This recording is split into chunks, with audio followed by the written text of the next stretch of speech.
बाजार जानकारों का मानना है कि बिक्री में गिरावट दिख रही है, जबकि कुछ ठीक इसका उल्टा कह रहे हैं कि 2022 की पहली छमाही में बिक्री बढ़ी है।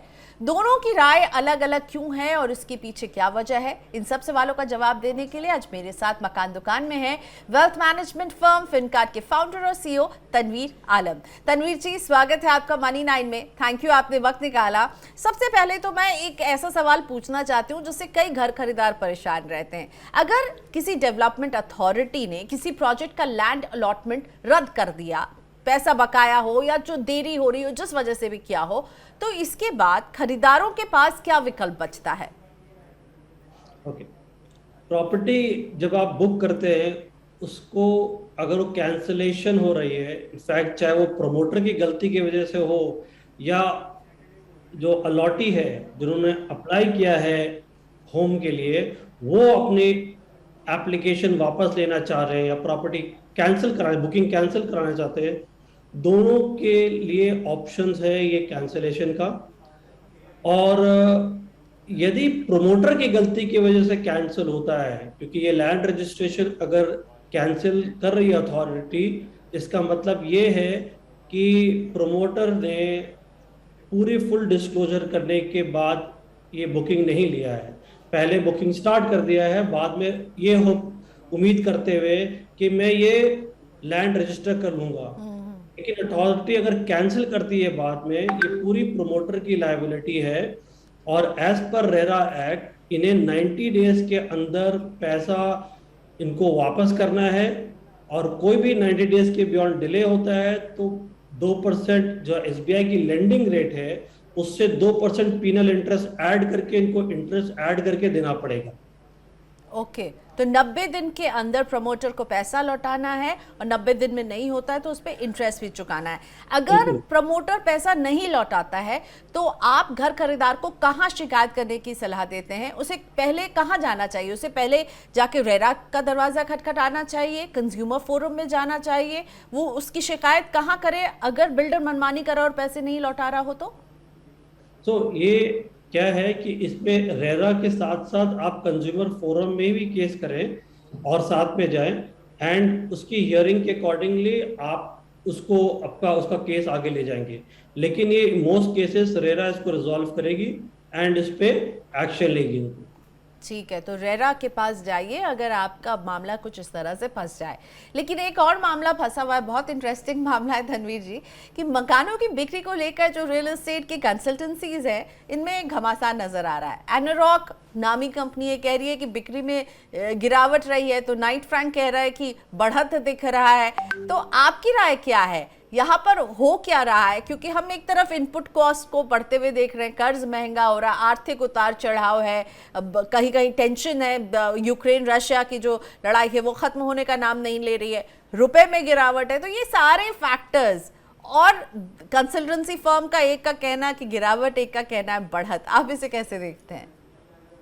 तो ये तो खैर डिफिकल्ट सिचुएशन है, बट लेकिन ओवरऑल जो मैं एक सिंपल आपको सिचुएशन जो मैं देख पा रहा हूँ, जो हम लोग आम लोगों के साथ डिस्कस करते हैं, एक दो चीज जो सोशो इकोनॉमिक चेंज जो हुआ है जिसकी वजह से ये थोड़ी डिस्क्रिपेंसी आ सकती है।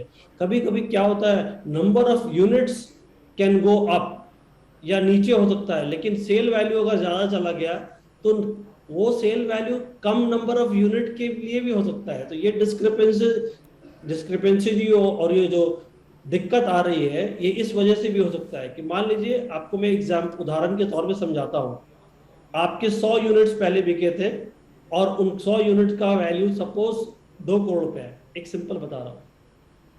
लेकिन आज के दिन में अब उस जो यूनिट का प्राइस हुआ 20 लाख रुपए, सॉरी 2 लाख रुपए।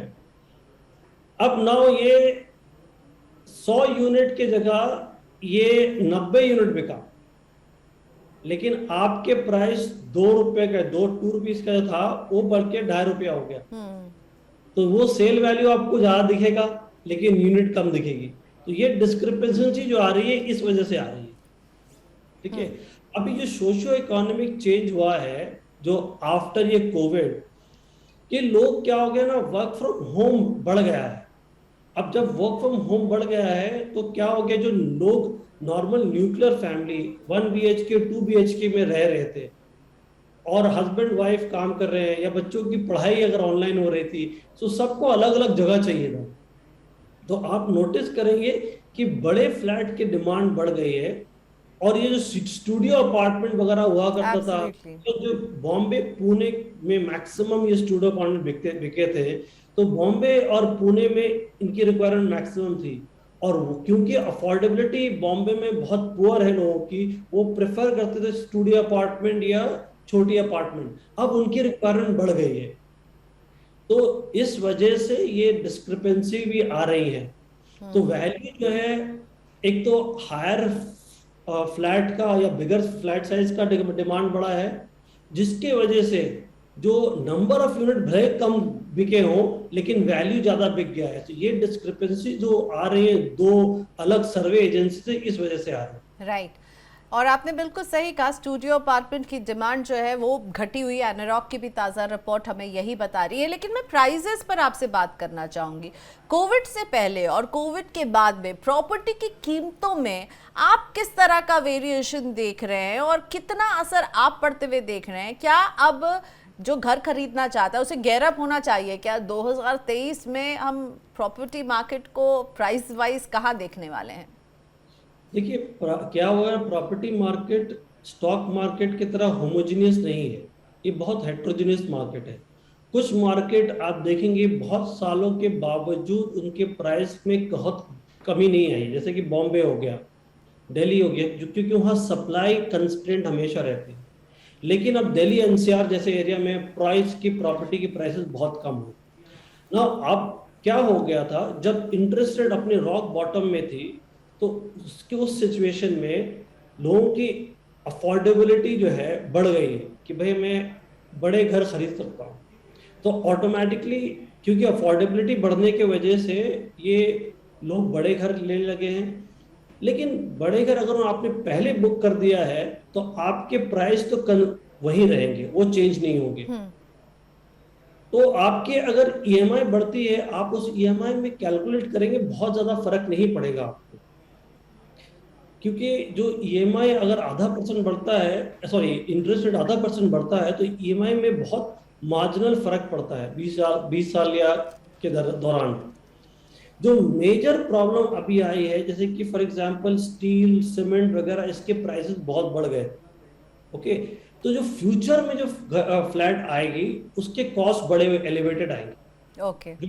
बिल्डर को, और बिल्डर जो बहुत से जो अच्छे बिल्डर हैं जिनकी स्ट्रेंथ है, हो सकता है वो टेम्पररी कुछ समय तक वो कॉस्ट अब्सॉर्ब कर ले, जो कंस्ट्रक्शन स्टेज में, जैसे कि गोदरेज है या शोभा है, ये जो बड़े बिल्डर्स हैं ये लोग अब्सॉर्ब कर लेंगे। लेकिन छोटे बिल्डर्स की अब्सॉर्प्शन कैपेबिलिटी में दिक्कत आएगी, तो या तो वो क्वालिटी में कंप्रोमाइज करेंगे किसी तक, तो उसकी संभावना है।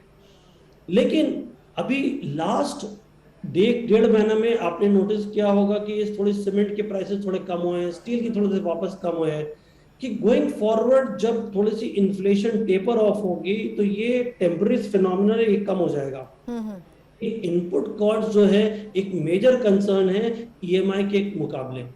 तो मेरे हिसाब से आने वाला समय में थोड़ा प्रेशर रहेगा बिल्डर के ऊपर, बट लेकिन इनके पास प्राइस बढ़ाने की कैपेसिटी, गुंजाइश कम रहेगी, क्योंकि वैसे भी रियल एस्टेट प्राइसेस जो है बहुत खराब समय से गुजरा है। और आज के दिन अगर ये प्राइस बढ़ाते हैं और इनकी प्रॉपर्टी सेल नहीं होती, तो कॉस्ट ऑफ जो होल्डिंग है इनकी property is much higher than absorbing the cost. Hence ये लोग बढ़ाने के कैपेसिटी में नहीं है। तो जो भी बढ़ाना तो ऑलरेडी बढ़ चुके हैं, और मैं नहीं समझ सकता है कि अभी इमीडिएटली प्राइसेस प्रॉपर्टी की बढ़ेंगे उतने। ओके, ठीक है। तो प्राइसेस जो है वो ज़्यादा नहीं बढ़ेंगे, लेकिन हाँ इनपुट कॉस्ट यानी कि जो रॉ मटेरियल का कॉस्ट है, वो सामान जिसका इस्तेमाल घरों को बनाने के लिए होता है, वो एक कंसर्न, एक चिंता इस इंडस्ट्री के लिए अभी बनी हुई है।